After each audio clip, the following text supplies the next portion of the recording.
El mundo árabe no es una realidad homogénea. Esto es lo que podemos ver todos los días en los diarios y también obviamente cuando escuchamos que hay países que están en conflicto y hay otros países que están en un excesivo despegue o desarrollo. Basta conocer el relato de todos aquellos que están llegando, por ejemplo, de Dubái, donde están en estos momentos promocionando visitas, etcétera, con una cantidad de las agencias de viaje, de oportunidades, aquellas personas que quedan allí. Es decir, hay toda una dicotomía, estamos con George Chaya, donde hay un desbalance de muchos países, ¿no? Uh-huh. De algunos con una gran opulencia, en este caso. En este caso los países del Golfo, los Kuwait, Dubái, Qatar, Bahrein y por supuesto Saudi Arabia, ¿no? Asentados en una situación de paz o de sosiego. Generalmente son emiratos que están conducidos y de alguna manera contenidos y controlados, por sobre todas las cosas militarmente, por parte de Saudi Arabia, asentados en unas políticas más bien de preservación de cuestiones económicas, habida cuenta que son los productores más importantes del crudo, claro. Y en ese escenario es en el que prefieren desenvolverse. Son hostiles a cualquier tipo de hostilidad, valga la redundancia, que pudiera llegar a rozarlos. De hecho, si rememoramos en el tiempo y nos vamos a la guerra del Golfo en los 90, bueno, el factor determinante y de eclosión lo marcó la invasión a Kuwait por parte de Irak.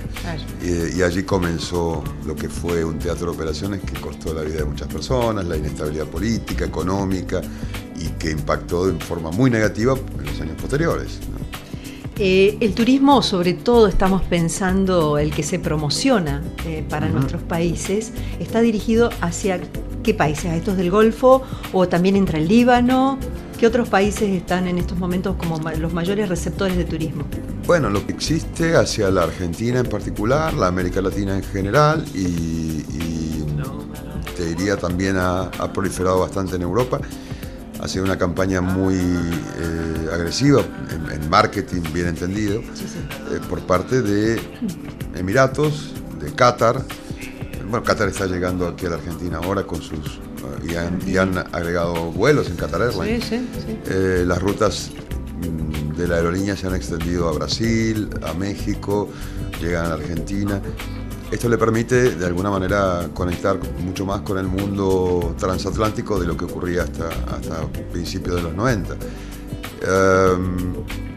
Yo te diría que hoy Qatar y Kuwait y Bahrein son países, ¿qué es lo que le debería interesar a la Argentina, ¿no? Que son países impulsores de un turismo externo, no tanto de receptivo, porque el receptivo si hablamos desde Argentina, tiene más que ver con cuestiones afectivas, sentimentales, de descendencia y de sentido de comunidad y colectividad, en el cual tanto la libanesa como la siria, aquí es exponencial el número que encontramos en Argentina, y que cuando viajan a Medio Oriente, viajan a Damasco o viajan a Beirut. Por extensión, algunos hacen sus días en Jordania o alguna corrida pequeña al Golfo o a conocer Dubái y sus shoppings, pero como países receptivos, te diría yo, para Argentina hoy día son el Líbano y Siria,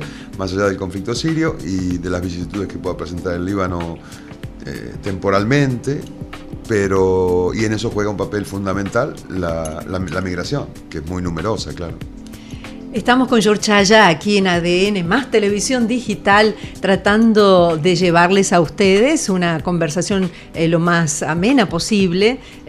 Si usted quiere entrar más en el tema, obviamente lo tiene que hacer a través de la web www.georgechaya.com. Hay un libro que acaba va a decir algo más de su libro. En realidad no lo acaba de escribir, porque La Yihad Global, el terrorismo del siglo XXI, que es el libro, tu último libro, George, se agotó. ¿Cómo podemos acceder a él? Ese es un libro que yo edité en principio en inglés en los Estados Unidos en el 2010.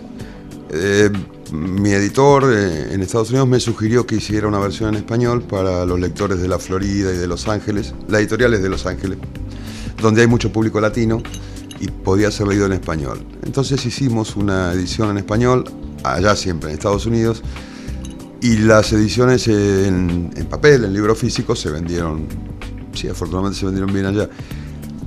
Lo que tienes aquí es una versión del ebook, del libro electrónico, que sí, en mi página web pueden accesarlos quienes quieran.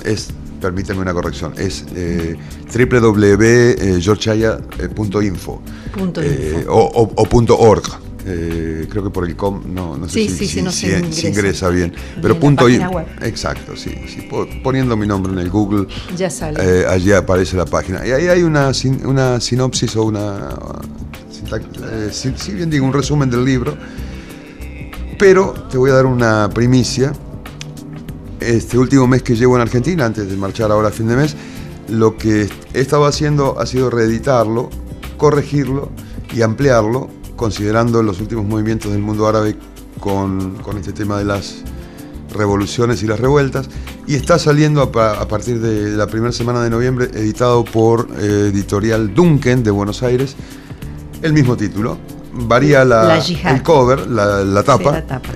Pero sí, La Yihad Global, el terrorismo del siglo XXI, es un libro de análisis, de enfoques y proyecciones, con una separación muy clara entre lo que es religión, política. ¿Y por qué dices que es hora de romper el autismo ideológico? Es como que la comunidad internacional dice, nosotros somos...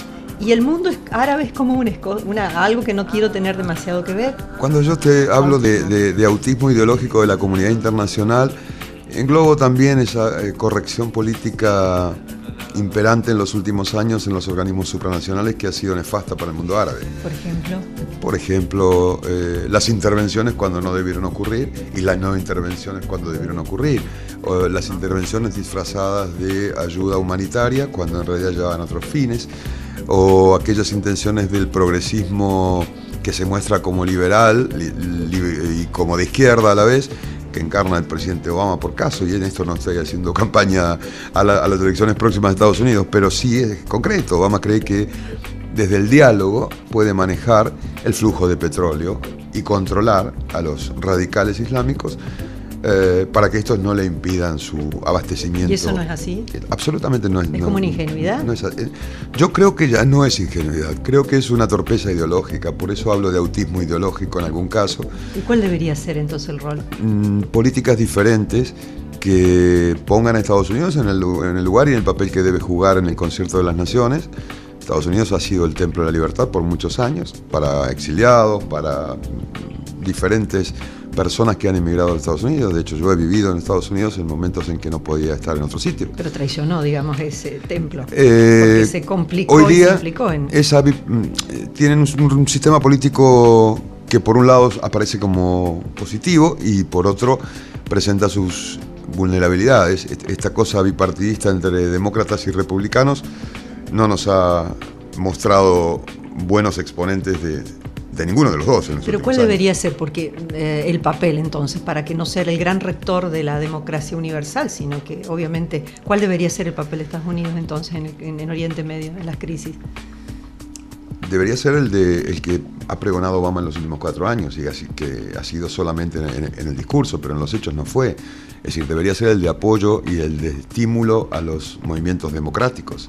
Pero hay que recordar que en 2005, una de las primeras revoluciones que vimos en el mundo árabe, que tal vez no tuvieron el impacto mediático que sí tuvieron estas últimas, con las caídas de Mubarak y Gaddafi, pero la primera revolución genuina del mundo árabe, donde 2 millones de personas estuvieron en la calle, se llamó la Revolución del Cedro y ocurrió en Beirut. 2005. Eso ocurrió en marzo de 2005. Y Estados Unidos en ese momento le retiró su apoyo a los demócratas de la Revolución del Cedro y le quitó sustento y ayuda a una revolución que era pacífica, que era democrática y que lo que exigía era la restitución de la República, que exigía la aplicación de la Resolución 1559 de Naciones Unidas, y que de haber sido escuchada y ayudada esa revolución, cuando la mitad del pueblo libanés expresó una idea, no hubiera ocurrido la guerra que sucedió al año siguiente, en 2006, el conflicto entre Hezbollah e Israel. Y también Estados Unidos dejó solos a los revolucionarios verdes de Irán en el 2009, cuando el pueblo se volcó en la calle a reclamar fraude en las elecciones, cuando fue reelecto Ahmadinejad. también Estados Unidos le dio la espalda, de modo tal que... Pero también Estados Unidos invadió y también Estados Unidos hizo ahí vamos con lo de los preventiva. tiempos, ahí vamos con lo, Claro. con lo de los tiempos, es decir, ni debe ser el gendarme del mundo, Claro. ni erigirse en eso, pero tampoco debe ser alguien que esté fuera del mundo y que se convierta en observador inactivo de las dinámicas políticas del Oriente Medio, porque ha jugado siempre un rol importante en los Estados Unidos. Esto es absolutamente así. Sí. Y como Europa misma, como Francia, como Italia, como Inglaterra, como hoy día lo pretende jugar Bruselas desde la Unión Europea. Es decir, ni tanto ni tampoco. Qué curioso, ¿no? Estamos hablando de un mundo tan interconectado, ¿no? Que me apasiona saber que tenemos que, para no caer justamente en un autismo, estar informados y tener una visión más profunda de la que muchas veces nos entregan los diarios, ¿no? Estamos con George Chaya. En un segundo ya volvemos en el último bloque. La presencia en exclusiva de George Chaya en Mendoza la tiene, por supuesto, ADN más televisión digital. Ya venimos.